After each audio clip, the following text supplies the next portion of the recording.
Hey everyone, welcome back to our channel Guide Hub. If you're finding it annoying when Facebook only shows you the most relevant comments instead of all of them, here's how you can make Facebook show all comments by default, at least when possible. Okay, open your Facebook app. Now tap on this three-line menu icon.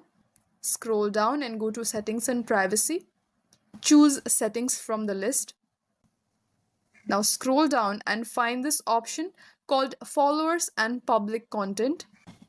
Scroll down and now find this option called Show Most Relevant Comments First and toggle it off.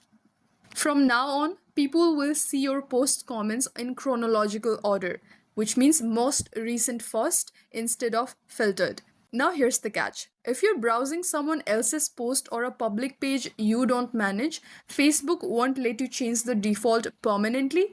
In that case, you'll still need to tap on the most relevant drop down above the comments and select all comments manually each time.